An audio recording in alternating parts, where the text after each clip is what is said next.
Quando conversava com o Rafael Papa acerca do tema para trazer para o Congresso, ele me pediu para falar sobre um dos últimos livros mais recentes. Últimos não, né, que eu não pretendo desencarnar ainda. O mais recente, são dois, um pela Federação Espírita Brasileira, que é o Carta aos Jovens, e o outro é um livro chamado Tenho Sede. O título do livro é Tenho Sede e o subtítulo é O Evangelho como Terapia para a Cura da Ansiedade. Resta fazer uma pergunta: tem alguém ansioso aqui? Alguém experimenta esse tipo de emoção, de sentimento? Bem, a gente precisa entender que a ansiedade faz parte do conjunto das emoções humanas. Emoções naturais. Então, experimentar ansiedade é algo absolutamente normal e faz parte da nossa estrutura psicológica. Todavia, viver com ansiedade é algo que pode nos levar até a somatização de problemas orgânicos por não conseguirmos gerir as nossas emoções e os nossos sentimentos. Isso precisa ficar bem claro. Então, ontem eu estava aqui na abertura, vi o Rossandro falar da mulher samaritana, vi hoje também aqui se falar, o próprio Wagner falou, da sede, e eu fiquei ali pensando, eles estão colocando a bola no pênalti para que eu bata com força, né, e faça um gol. Então é evidente que nesse livro, Tenho Sede, o Evangelho como Terapia para a Cura da Ansiedade, eu cito as duas passagens, os dois momentos em que Jesus pede água. A primeira é para a mulher samaritana. E a segunda é quando ele, na agonia da crucificação, pronuncia, tenho sede. Não tem como não me lembrar do dia 10 de setembro de 1946, na primeira metade do século passado, quando uma jovem monja albanesa iria se deslocar de Bombaim para Calcutá. Ela já estava acostumada a fazer aquele percurso de trem e sabia que naquele horário o trem ia apinhado. Era tanta gente que muitas pessoas iam até na parte exterior do trem. Ela, com muito custo, conseguiu um cantinho para se sentar. Se recolheu. E ela tinha essa característica, em todos os instantes que ela podia, ela se ensimesmava e fazia as suas orações. Não era diferente aquele dia. Muito calor, o ambiente com odores nada agradáveis, o povo suarento, se comprimindo. O trem inicia o movimento. E quando ele inicia o movimento, ouve-se um barulho estranho, um eco, um barulho surdo. Então, imediatamente, espíritos dessa envergadura, como Madre Teresa de Calcutá, têm a caridade incorporada em sua alma, que ela se torna um hábito instintual. Então, no instante em que ela ouve o barulho, ela se vira e identifica de onde veio o barulho. E as pessoas que estavam ao lado do evento afastaram-se. Então, ela pôde contemplar que o corpo de um homem idoso havia caído ao chão. Imediatamente ela dirige-se até ele, ajoelha-se e coloca a cabeça dele no colo. E quando ela coloca a cabeça dele no colo, ele, a pele macilenta, suada, os cabelos nevados pelo tempo, a boca ressequida, pronuncia duas palavras: tenho sede. E quando ele pronuncia as duas palavras, tenho sede, imediatamente ela é remetida para a Palestina de há mais de 2000 anos, quando aquele personagem, aquele profeta da esperança, proferiu também essas duas palavras. E refletindo acerca de escrever esse livro, eu fiquei pensando se os personagens citados por Jesus no Evangelho, Zaqueu, Pedro, a própria Maria, Bartimeu, o cego de Jericó, se eles experimentavam processos de ansiedade. Então eu comecei a escrever sobre a ansiedade desses personagens, trazendo para o nosso quadro, para a nossa ansiedade do nosso dia a dia. E nessa manhã em que todos nós estamos ávidos por receber um alimento espiritual, a gente percebe que todos nós continuamos com sede, estamos com sede. É que o mundo vende tantas ilusões, traz a água salgada da ilusão, e a gente fica bebendo, a gente consome. E como psicanalista eu já atendi pacientes que encontravam alívio momentâneo para suas dores e para suas angústias, quando começavam a consumir. E tinha uma paciente em especial, ela gastava tudo que ela podia de madrugada para aliviar o vazio que ela experimentava. E quando chegava o dia da entrega, Rafael, ela se escondia para não receber, para não ter que pagar. Era um comportamento estranho, mas que revelava uma patologia emocional. E essa patologia, não nessa dimensão, em graus maiores ou menores, ela está presente muitas vezes na nossa conduta, porque nós estamos com sede. Porque nós vivemos processos de ansiedade. E muita gente confunde a ansiedade como uma distonia emocional que se dá porque nós não conseguimos, queremos ou desejamos viver algo do futuro. Não é só a esse aspecto que se restringe a ansiedade. Existem pessoas ansiosas por causa do passado. Existem pessoas ansiosas e nós poderíamos aqui elencar uma série de circunstâncias e de causas que levam alguém a experimentar a ansiedade. Basicamente, nós somos aqueles que temos o desejo de controlar a vida e controlar os outros. E é aí que existe a gênese do processo da ansiedade, o meu desejo de controlar a vida e controlar os outros. Então, é claro que nós precisamos refletir muito claramente sobre isso.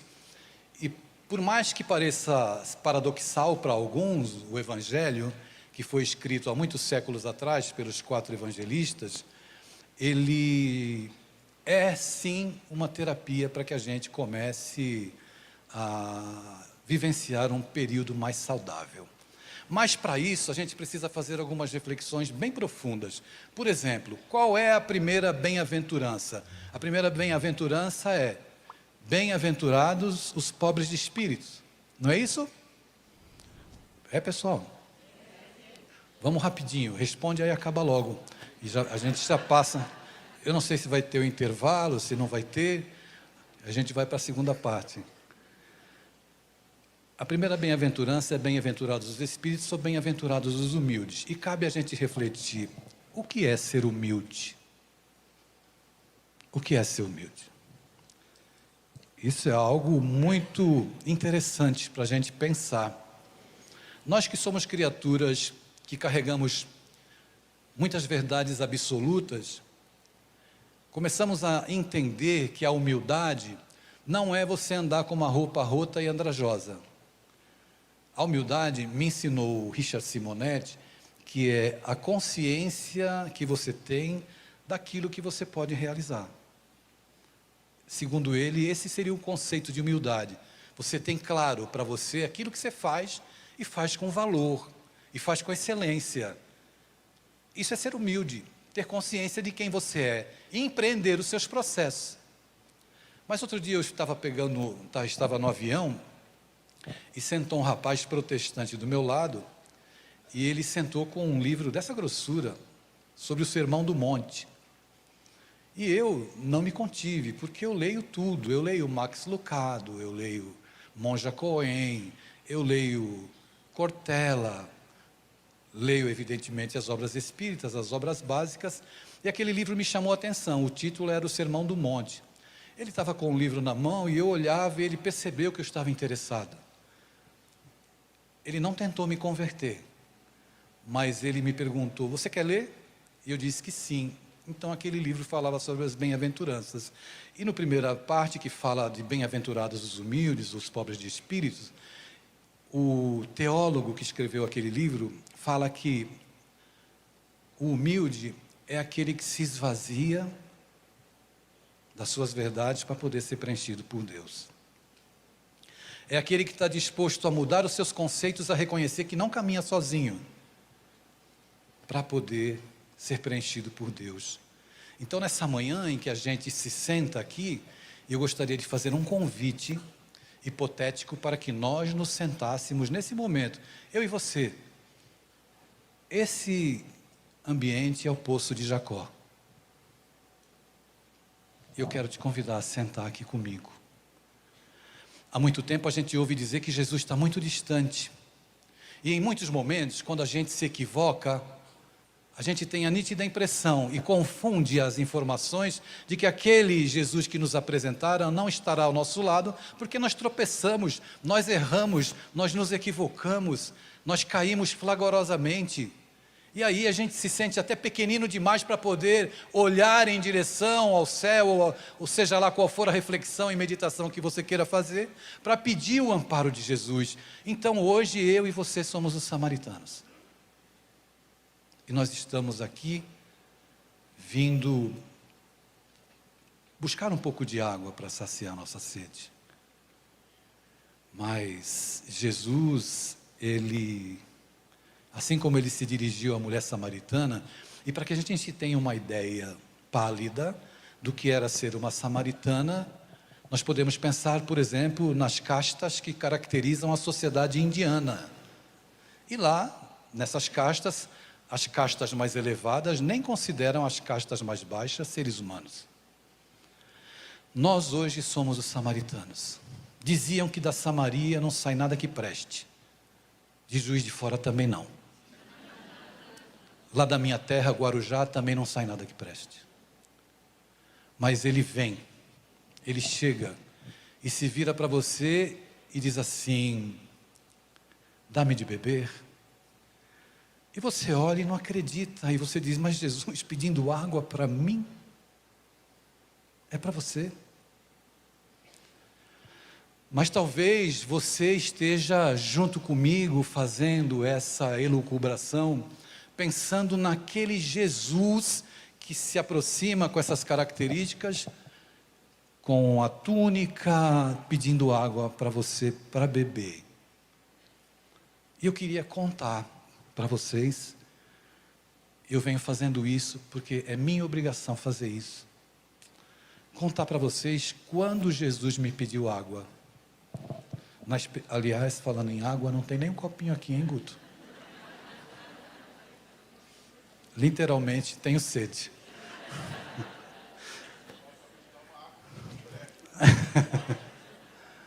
Então, foi num dia muito especial que Jesus me pediu água. Sabe quando foi? Foi quando meu filho me disse que era filha.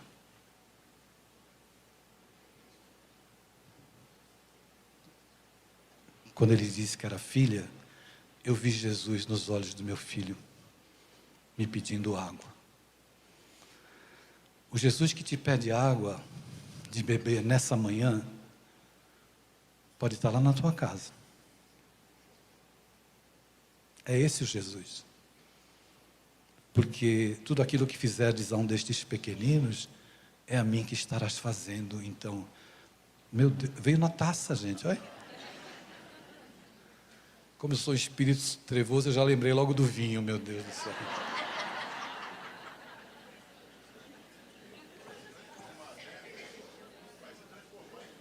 Coloco aonde, Guto?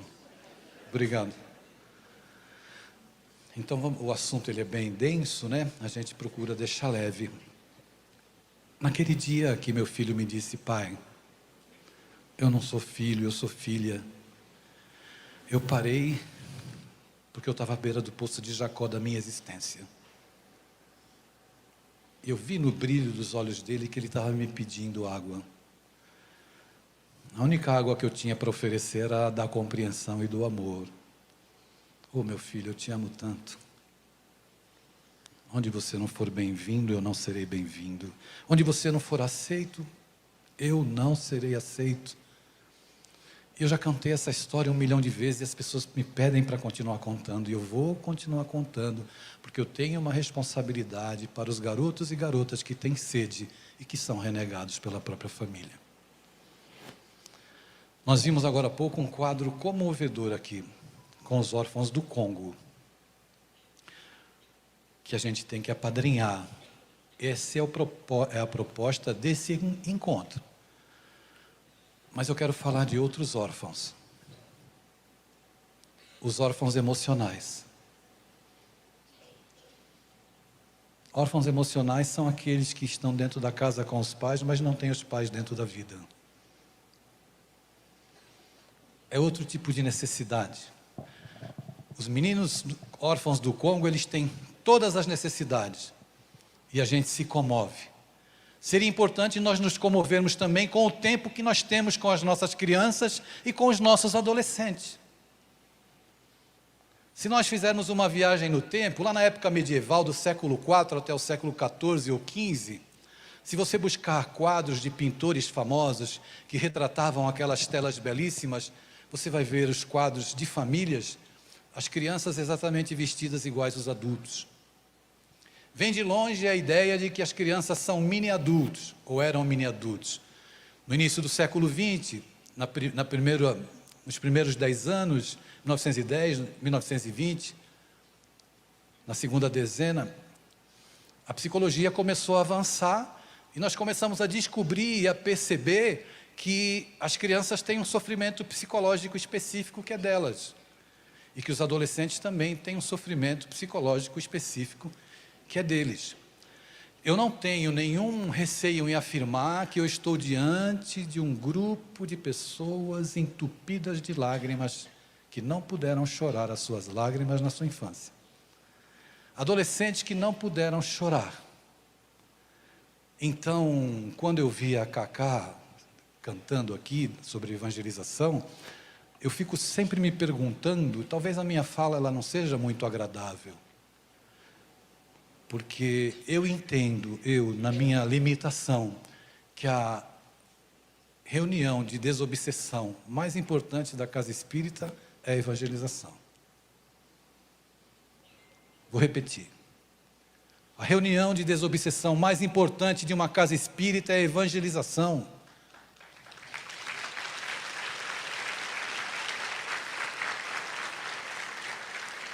Porque a doutrina espírita é uma proposta educativa. Então veja, quando a gente participa de uma reunião de desobsessão, que a gente atende os nossos irmãos sofredores, a gente os acolhe com muito carinho, não é assim? Não é, pessoal? Seja bem-vindo, meu irmão. E a gente fica ali ouvindo aquela fala sofrida e que merece toda a atenção. Quanto tempo a gente dedica para ouvir as crianças e os adolescentes? Já que a gente dedica tanto tempo para espírito desencarnado na reunião de desobsessão. Qual é o tempo que se dedica para falar com seu filho? Para dar para ele um sentimento de pertença, porque ele está com sede. Sabe o que é sentimento de pertença? É existir emocionalmente na relação, poder ser quem se é. Eu posso falar para o meu pai quem eu sou. Me manifestar, existir. Então, quando a gente, de certa forma, castra, não permite que eles falem das suas angústias e das suas dores, a gente está fazendo com que eles façam uma representação de um personagem que eles não são para agradar aquilo que os pais exigem que eles sejam. Mas eles não se mostram com as suas necessidades, com as suas carências, com as suas angústias, porque de repente a minha angústia vai contra os preceitos éticos morais que o meu pai prega. Então, as crianças do Congo estão com sede e com fome, e muitas crianças dentro dos nossos lares e adolescentes estão com sede e estão com fome. E me dirigindo às crianças interiores dos senhores e das senhoras, eu queria pedir licença para trazer para vocês uma história infantil. Posso? Nós lançamos uma obra, que me traz muita realização e felicidade, que é o Evangelho segundo o Espiritismo para crianças, que é esse livro aqui, Eu escrevi uma história infantil para cada capítulo do Evangelho. E nós estamos já em fase de conclusão do Livro dos Espíritos para criança, que nós devemos lançar, se Deus quiser, só depende do ilustrador agora, no início do ano. Nós viemos aqui para falar de Evangelho, para falar acerca desse tema, Jesus, o Evangelho, Jesus e a atualidade. A ansiedade, as distonias emocionais vividas nos dias de hoje, evidenciam a sede que cada um de nós carrega, de acordo com o desenvolvimento emocional, psicológico que a gente vem experimentando desde a infância. É preciso deixar claro que os nossos problemas todos têm dois aspectos, o aspecto emocional e o aspecto espiritual, e você não pode dissociar. Você não coloca a emoção para lá e o espírito para cá. Isso se confunde. E nós estamos precisando beber a água que o Cristo tem para nos oferecer, para que um dia tornemos-nos fonte. Aonde? Na nossa casa. Para ajudar aqueles que estão lá com sede. Então, rapidamente, eu trouxe uma historinha, dessas 28, no capítulo 4, que fala sobre o Cristo Consolador, que diz assim: era uma vez um homem que gostava de abraçar. Bastava encontrar alguém para os braços escancarar. Ele achava que no mundo não devia existir solidão, que abraçar era muito importante, pois aquecia o coração. E andava pelo mundo semeando sem cansar, distribuindo abraços grátis numa forma de amar. Chegou em grande cidade e vendo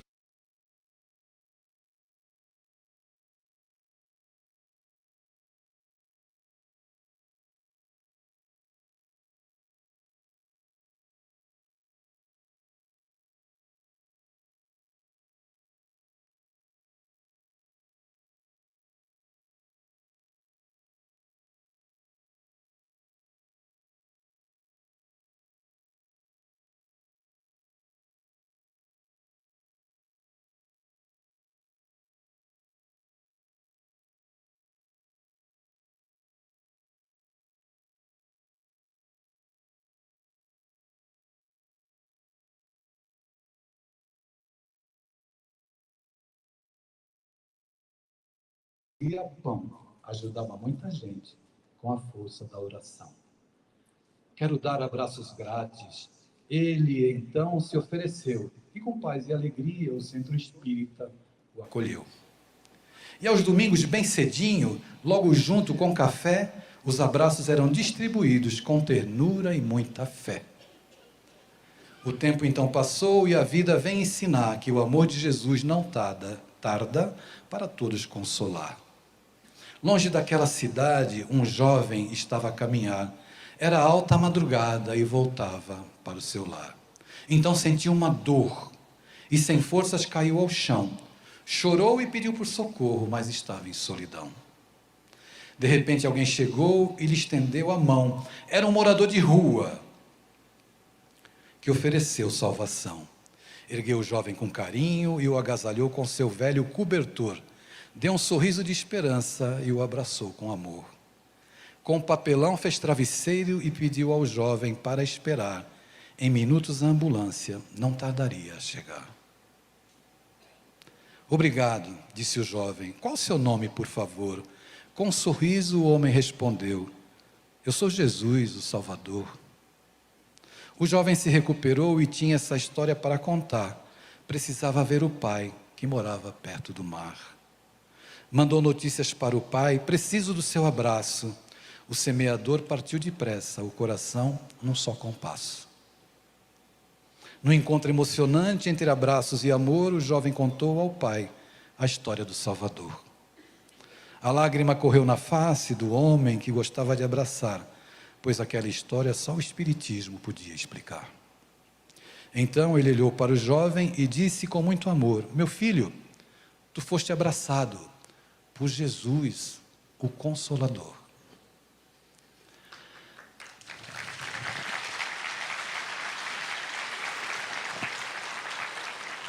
Essa história que eu transcrevi para o livro, uma história infantil, ela aconteceu comigo.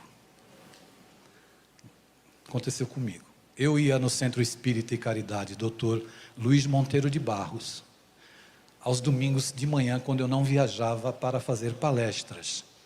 E a população do Centro Espírita Luiz Monteiro de Barros, os assistidos, é um povo muito singular. 2 amigos meus, um médico homeopata e um cirurgião dentista. Um disse para o outro assim: como é que a gente vai evoluir nessa encarnação? E o outro disse assim, brincando: vamos abrir um centro espírita na zona do Meretrício, no Cais do Porto. E eles fundaram o Centro Espírita Luiz Monteiro de Barros, lá em Santos.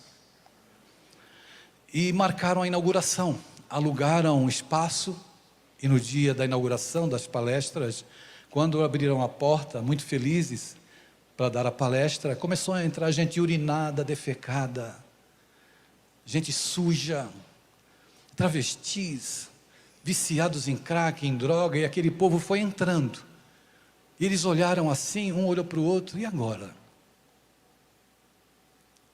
Fizeram uma prece e encerraram a palestra. E na próxima semana, quando as pessoas chegaram, já tinham ali sabonete, toalha, chuveiro, e começaram a acolher aquele pessoal. Durante muito tempo foi difícil que aquelas pessoas se acostumassem a não entrar sem camisa. Depois começaram a ministrar passe. A instituição, por sua credibilidade, foi crescendo, crescendo, crescendo. E um dia ele me convidou para falar sobre o Evangelho para os moradores de rua e aquele pessoal que vinha da esbórnia à noite. Então eu comecei a contar histórias, porque era o que eu sabia fazer. Eu contava histórias. Na primeira história que eu comprei sobre a águia e a galinha, eles aplaudiram assim efusivamente. E eu fiquei muito feliz e disse assim: olha, todo domingo eu venho agora aqui para poder abraçar, para poder ler e contar uma história para vocês. Eles têm muita sede. Muita sede. Eu comecei a fazer isso. Então um dia eu tomei uma decisão: eu vou desafiá-los hoje. E eu perguntei para aquele povo: eu quero ver quem é que tem coragem aqui de me dar um abraço. Formou-se uma fila. E eu comecei a abraçar. Eles vinham, e eu ouvia aquela voz na acústica da minha alma: abrace. Abrace, que existem parentes desencarnados que estão esperando esse espaço para poder se fazer presente na vida deles. Eu fui abraçando, e um estranho, uma senhorinha entrou na fila 2 vezes. Eu comecei a ter essa rotina, reforcei meu desodorante e o perfume e ia para lá aos domingos. Passou um tempo, naquela época meu filho morava na capital, em São Paulo. Ele teve uma crise de coluna, caiu, morava sozinho, gritou por socorro. Os vizinhos chamaram os bombeiros vieram, arrebentaram a porta. Do jeito que meu filho estava no chão, pegaram e colocaram na maca e levaram para ser atendido no hospital mais próximo. Ele foi atendido, aplicaram-lhe uma injeção e ele estava bem. Mas e agora? Descalço, sem nada, sem documentos, sem lenço, mas 1 quilômetro de casa. Então ele decidiu ir para casa de madrugada. E foi.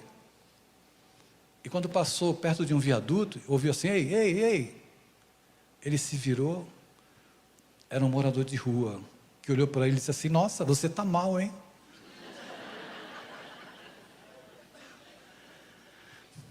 Vem aqui que eu vou te dar um chinelo. Ele deu um chinelo para o meu filho.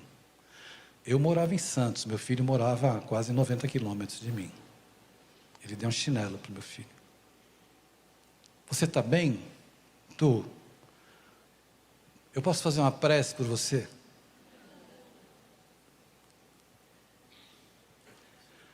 E depois ele disse: eu posso te dar um abraço? Aí o meu filho não me ligou para me contar isso, ele esperou amanhecer e me telefonou e disse: pai, eu agora descobri o que você anda fazendo aí. A vida responde. A vida responde. E todos nós temos a possibilidade de alguma forma, contribuirmos, por mínimo que seja o nosso gesto e o nosso ato, para saciar a sede de alguém. Então o teu olhar dentro de casa deve ser para identificar quem é o Cristo que está se manifestando e te pedindo: dá-me de beber, eu tenho sede, pode ser aquele idoso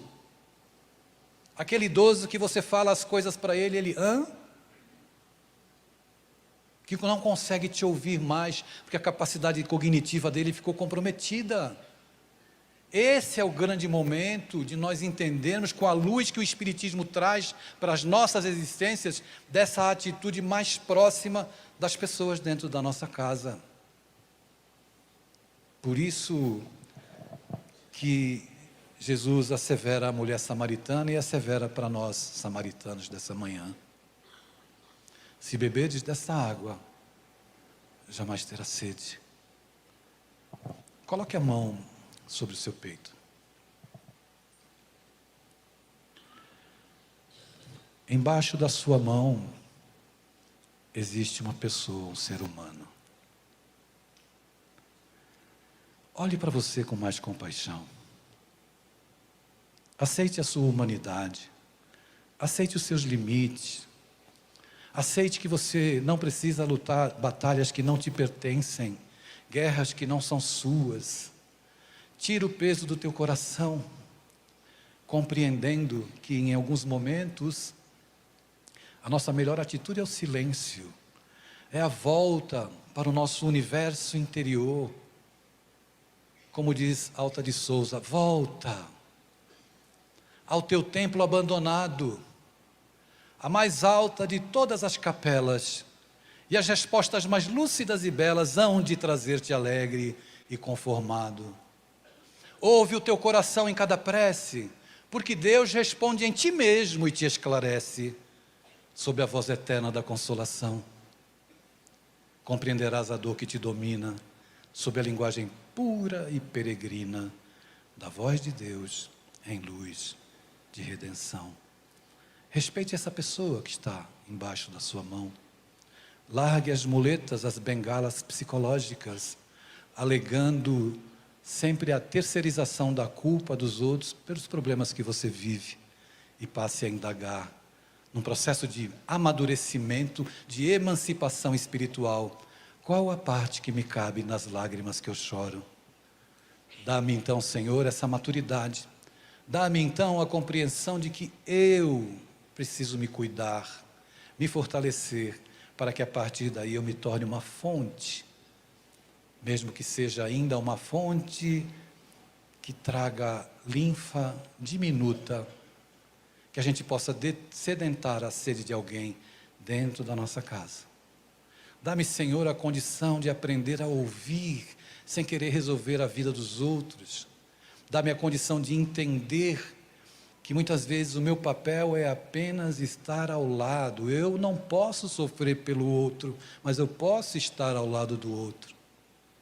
Respeitando essa pessoa que está embaixo da sua mão, certamente você experimentará processos mais saudáveis dentro da tua existência, para poder cada vez mais seguir em frente. E é isso que nós viemos buscar aqui, e sentarmos-nos à beira desse poço faz com que a gente possa vivenciar momentos mais felizes e mais saudáveis. Nós falávamos de ansiedade, e não tem como não lembrar, dentre esses personagens que eu sinto no livro, que passam por processos de ansiedade, não tem como não lembrar de Bartimeu. Todos conhecem a história do cego de Jericó, né? Já ouviram incansavelmente. Eu lamento informar que vão ouvir mais um pouquinho agora. Bartimeu vivia às expensas da caridade alheia, sentado à beira da estrada de Jericó. Um dia disseram para Bartimeu: Jesus vai passar por aqui. Será que ele ficou ansioso? Jesus, aquele que está curando todo mundo? É aquele mesmo, aquele profeta que levanta, faz andar os coxos, levanta os mortos, expulsa os demônios. Ele vai passar por aqui. Bartimeu então entrou num processo de ansiedade, absolutamente natural. Ele cura todo mundo, quem sabe ele não vai passar por aqui e curar a mim? As pessoas que têm deficiência visual, elas conseguem ter a audição mais acurada, consequência da limitação visual. E certo dia, ele ouve uma altercação, uma verdadeira bulha, as pessoas gritando, um alvoroço, e ele identifica que no meio daquele alvoroço pronunciavam o nome Jesus. Havia uma característica em Bartimeu, quando ele estendia a sua mão para pedir um denário, alguma moeda que pudesse lhe minimizar a miséria. Ele usava uma capa, e todos já o conheciam. Quando ele ouviu o burburinho e o nome de Jesus, ele se pôs de pé, e já ficou ali agitado e ansioso, e aquele vozerio se aproximando dele. Quanto mais se aproximava, mais ansioso ele ficava. Meu Deus, ele está vindo, é verdade. Então Jesus vem, e o vozerio, e a gritaria, e de repente ele identifica que está de frente para ele, aquele homem que chamavam de profeta. Ele não se fez de rogado. Encheu os pulmões. Jesus, filho de Davi, tende piedade de mim. Jesus não ouviu. Continuou a gritaria. E já estavam se afastando. Ele falou, mas e agora? Ansiedade. Intensa. Então ele não teve dúvidas. Encheu os pulmões, até do perispírito. E gritou, Jesus, filho de Davi, tende piedade de mim. Jesus parou. E quando Jesus para, todos param. Silêncio. Jesus se vira, todos se viram. E imediatamente abre-se um corredor. E Jesus olha e pede para o discípulo trazer o cego até ele. Primeira atitude de Bartimeu. Largou a capa. Alguém aqui tem capa? De vítima? Ou outra capa? A capa da vitimização? Você não se acha digno de ser amado e você vive com um pires na mão pedindo migalhas afetivas? Você vive uma relação que você diz, eu não vivo sem ele ou sem ela. Isso não é relação, é processo de escravidão, de servidão. Isso não é amor. É amor? Então ele largou a capa. E nós precisamos largar a capa. Porque nós não somos cegos na condição visual, mas espiritualmente nós somos. Somos muito cegos, míopes, para cegueira. O discípulo leva Bartimeu até Jesus. Bartimeu cego. Jesus enxergava. Jesus olha para o cego e pergunta, o que tu queres que eu faça? Ele não estava vendo? Mas a pergunta, ela não é uma pergunta simples, porque a gente só consegue interpretar hoje, à luz da psicologia, da psicanálise, de uma outra forma. Porque tem muita gente que está na vida e não sabe qual é a direção, quer ir para algum lugar, mas não sabe qual é o caminho. Lembram da história do Alice no País das Maravilhas?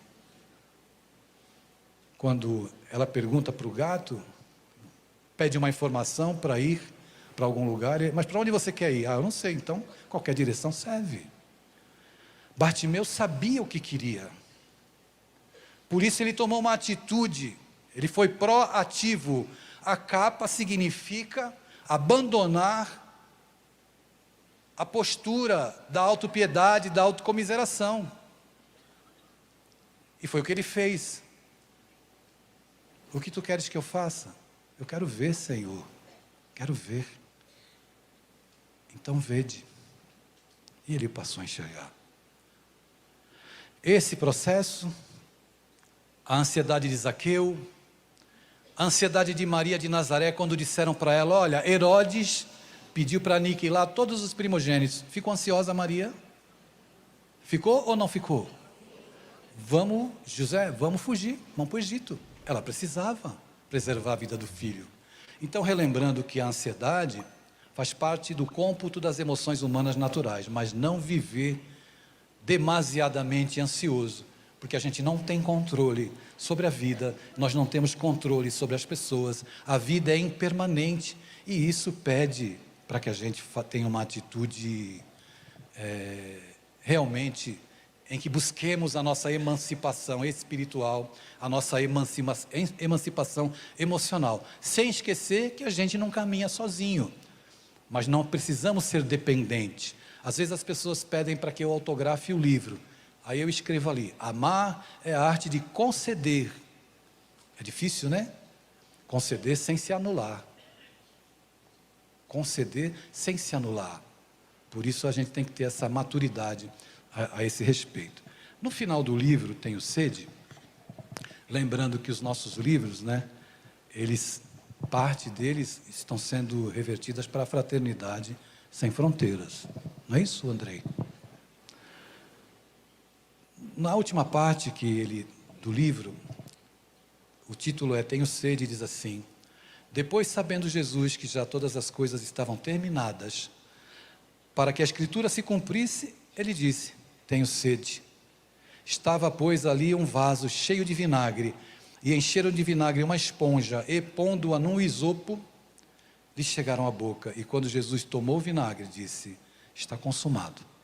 E inclinando a cabeça, entregou o Espírito. Ele continua com sede, como diz Madre Teresa, no interior daquele trem. E o que é que nós estamos dando para ele?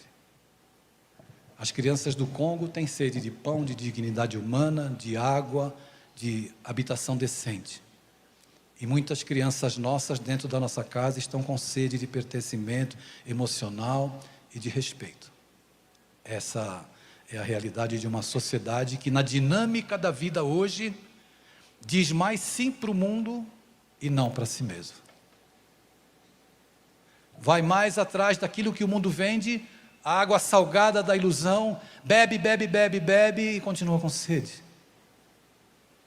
Se nós nos sentássemos agora à beira do mar, pegássemos um copinho de 300 ml, beberíamos o Oceano Atlântico e continuaríamos com sede. A água da saciedade é aquela que pacifica, aquela que vai ao encontro das nossas ânsias como espíritos imortais. Não para que a gente abandone e renegue a vida, as nossas responsabilidades, mas que a gente compreenda que nós precisamos mais do que nunca nos humanizar. Humanização. A nossa espiritualização ela é diretamente proporcional à nossa humanização, a maneira como nós tratamos as pessoas e a maneira como nós somos tratados. Essa é a equação. Não é aquela em que eu saio das lutas do mundo, deixo de viver as coisas que me provocam, que me instigam, para ir para um outro caminho, para um outro mundo, onde eu vivo uma vida de ficção, longe da realidade e do convite que nos chega, que é a vivência real, efetiva, de um processo de humanização. Desde o instante em que a gente para no posto de gasolina, abaixa o vidro e antes do rapaz ouvir, coloca 100, coloca 200, você fala para ele: qual é o seu nome? E dar a ele um sentimento de pertença emocional. E isso é muito bonito, é a essência das nossas vidas. E não há como nós termos um discurso doutrinariamente correto, se o nosso amor e a nossa ação não é uma ação correta e respeitosa com os nossos semelhantes.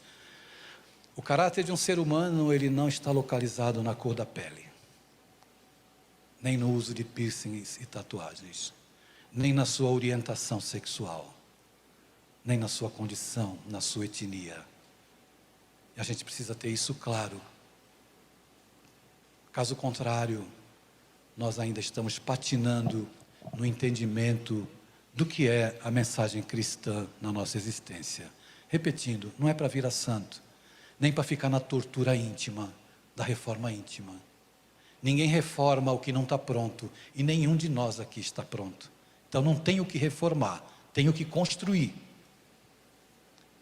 E às vezes essa fala, para quem chega sofrido, buscando algo, quem chega com sede, que quer apenas um copinho de água de afeto, de ser ouvido, de ser acolhido, de ser respeitado, é aquilo que vai fazer a diferença. Eu De madrugada acordei e mandei uma mensagem para um paciente trans, um garoto trans, que foi indicado para mim até pelo meu amigo Andrei Moreira, aqui presente. Pediu para a mãe me procurar e para o garoto me procurar. Então eu comecei a acolhê-lo e comecei a observar um quadro muito delicado. Inadequação com a própria condição. Ele me autorizou, viu, Andrei, a falar. De manhã eu mandei uma mensagem para ele. E aí ele me disse: Adeilson, que horas que tu vai falar? Onde vai ser transmitido? Com aquele sotaque português maravilhoso. Ele deve estar assistindo. Um beijo para ele. Eu não posso falar quem é, evidentemente. Então eu comecei o atendimento e o processo dele não era fácil. Ele ouvia vozes. Ele tinha uma certa inadequação com a própria condição. Precisava se aceitar, precisava se entender, e ainda tinha que lidar com a dificuldade dos pais de olharem para ele de uma maneira diferente, porque os pais, eles esperam e acreditam que os filhos vão chegar formatados para atender aquilo que eles querem. Meu orgulho, se for diferente, meu Deus, mas é meu mesmo. E ele passava por um processo, eu não podia dizer para ele assim, falar sobre mediunidade. Eles me procuraram sabendo que eu era espírita. Andrei encaminhou também por essa questão. Eu comecei a atender, ele ouvia vozes, ele tinha visões, e eu fiquei preocupado. Está indo no psiquiatra, está tomando medicamento, não é? Muita gente, ainda essa semana, fazendo um parênteses, uma adolescente me procurou dizendo: Adeilson, eu vou no psiquiatra para pedir comprimido para dormir. E eu falei para ela: você vai pedir para comprimido para dormir, não esqueça de pedir para acordar. Vamos estudar primeiro para ver qual é o contexto que está te levando a fazer uma afirmação. Vai dormir quase 1h da manhã com o celular do lado. Acorda muito cedo. O meu rendimento escolar caiu. Como é que você vai ter rendimento escolar se a tua vida está desregrada?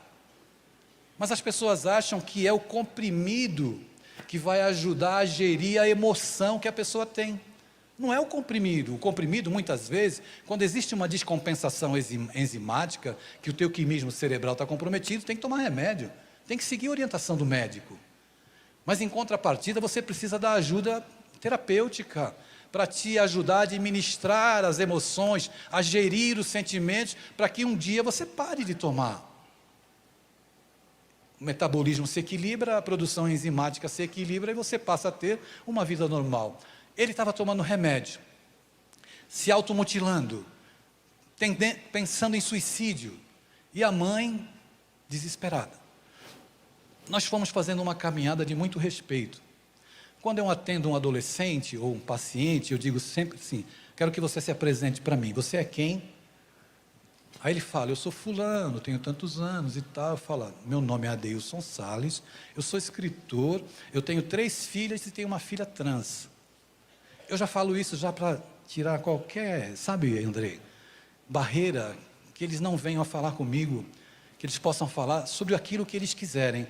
E a gente foi construindo essa estrada. Com o tempo, as coisas foram minimizando, e ele frequenta um centro espírita. Mas o centro espírita, lá como aqui no Brasil, quer evangelizar do umbigo para cima. Vou repetir. As pessoas querem evangelizar do umbigo para cima. A gente precisa ter uma fala que vá à angústia do adolescente, aquilo que ele sente, aos seus conflitos. Como é que a gente ajuda? Por que está vazio o centro espírita de jovem? Primeiro, porque os dirigentes tratam os jovens como tratam os filhos em casa. Não dão sentimento de pertença, não pode ser jovem, não pode falar do que é. Joana de Ângeles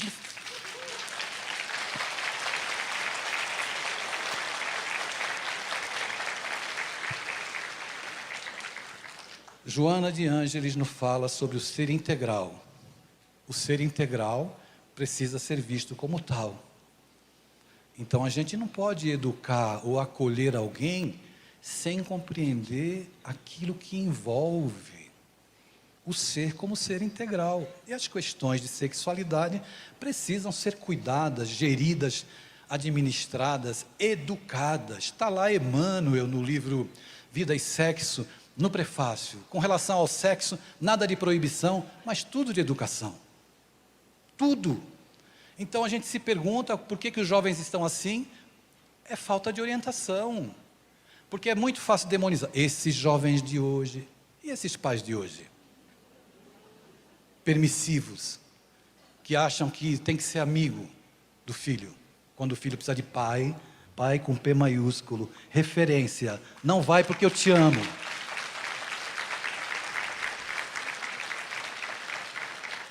A obra é nossa, é minha, como pai, como avô, a obra é dos filhos, todos têm a sua parte. Então, o meu paciente vinha num processo de ouvir vozes, e lá no centro espírita, que ele buscava, porque eu desconfiava que tinha algumas conotações mediúnicas, Andrei. Mas assim, olha, lá no livro dos médiuns está escrito assim, capítulo 14, item 149, todo aquele que sente em um grau qualquer a influência dos espíritos, é por isso mesmo? Mas não a partir dos 21. Não é a partir dos 21. É médium porque é uma condição orgânica. Alguns têm uma mediunidade mais ostensiva. Então, se você começar a discutir com seu filho adolescente, 5 minutos depois, ninguém sabe mais quem é o adolescente. E você não vai saber se você está discutindo com o espírito obsessor. Ou ele discutindo com o espírito obsessor que se manifesta por você. Veja como a doutrina espírita é uma lente vasta e quantas coisas nós precisamos trabalhar, lançar um olhar.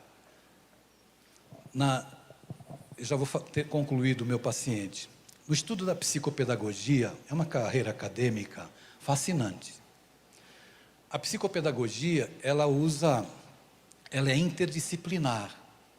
Então ela usa sociologia, usa fonoaudiologia, usa filosofia, usa estudos mais aprofundados acerca do sistema neurológico, porque você tem que identificar qual é o processo que dificulta o aprendizado da criança ou do adolescente.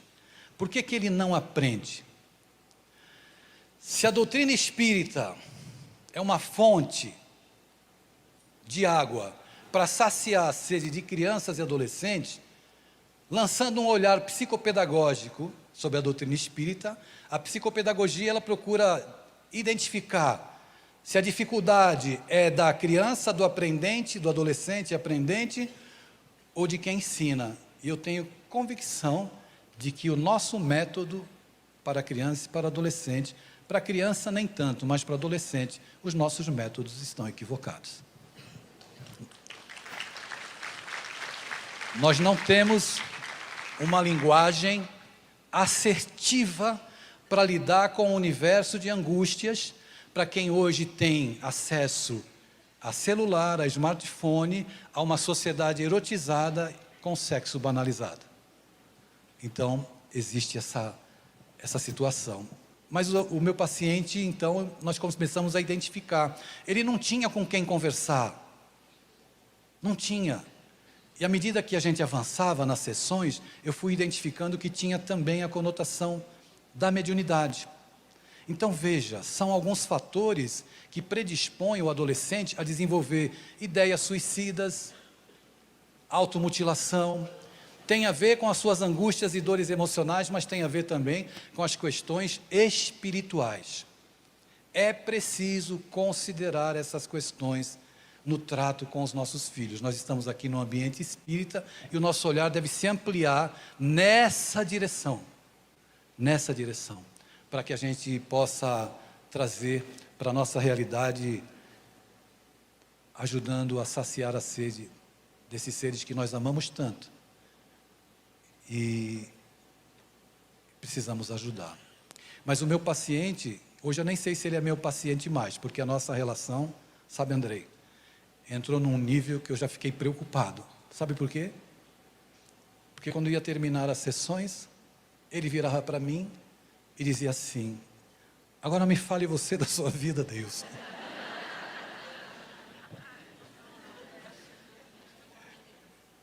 E me cobrava para mandar mensagem para ele, André.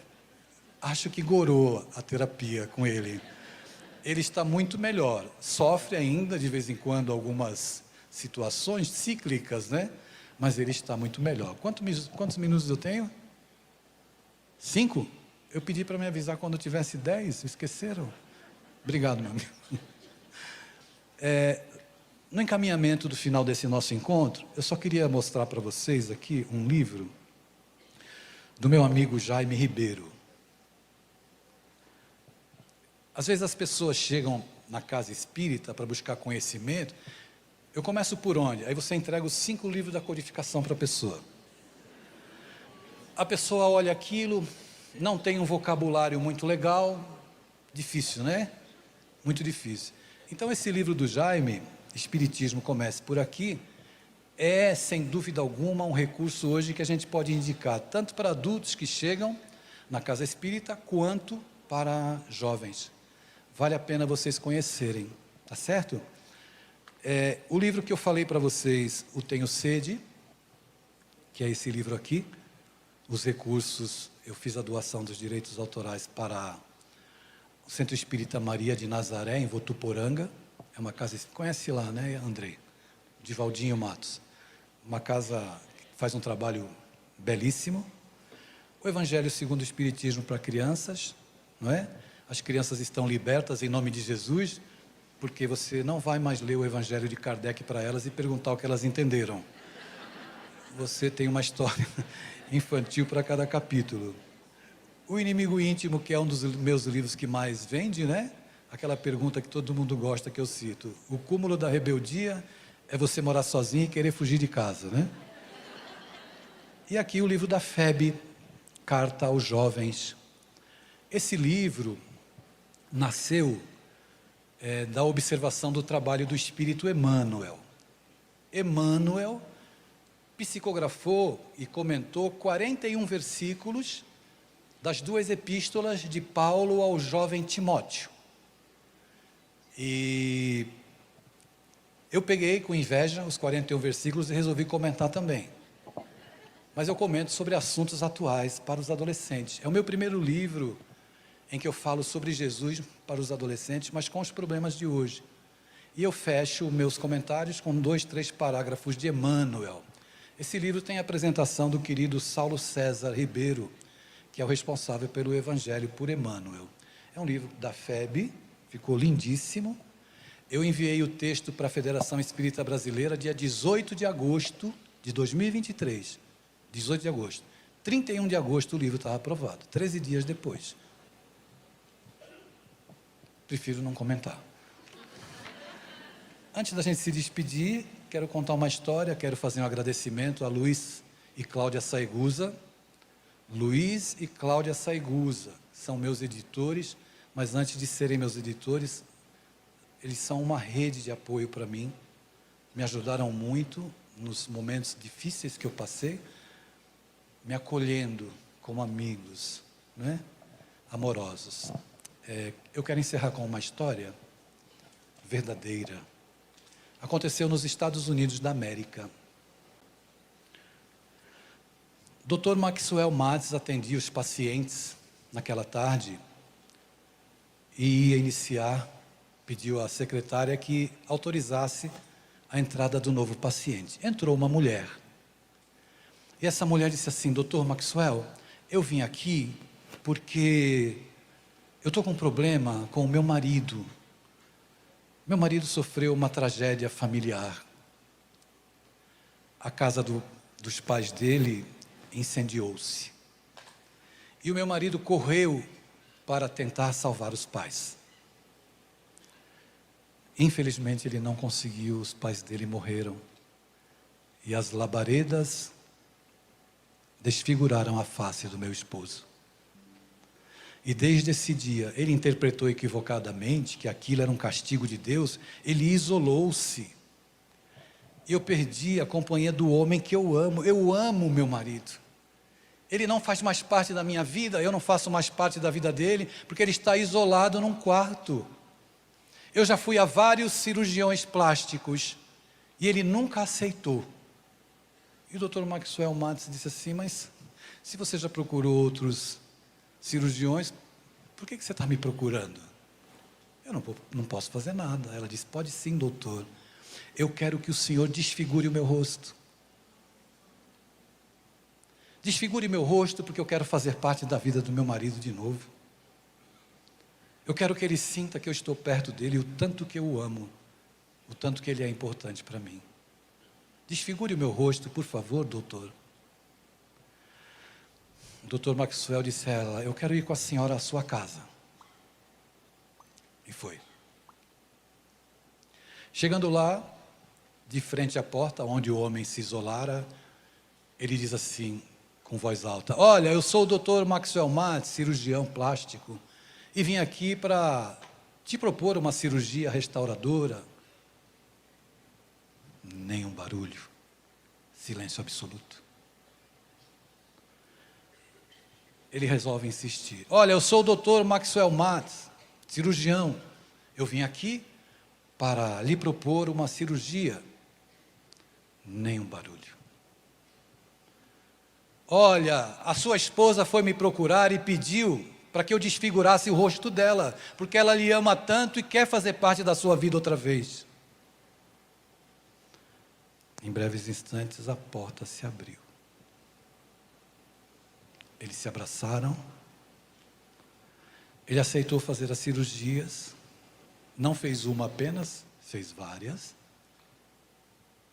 Não teve o rosto restaurado como ele desejava, as marcas eram muito profundas, mas teve a vida restaurada. A gente estuda na doutrina espírita que existem várias moradas na casa do Pai. Eu não consigo nem vislumbrar, Andrei, Rafael, Guto, a casa de Jesus. Quando Jesus veio à terra, ele desfigurou-se por você, por mim. Jesus desfigurou-se para dizer que você é importante. Por que você não acredita que você é importante? Larga a capa para poder saciar sua sede. Muita paz.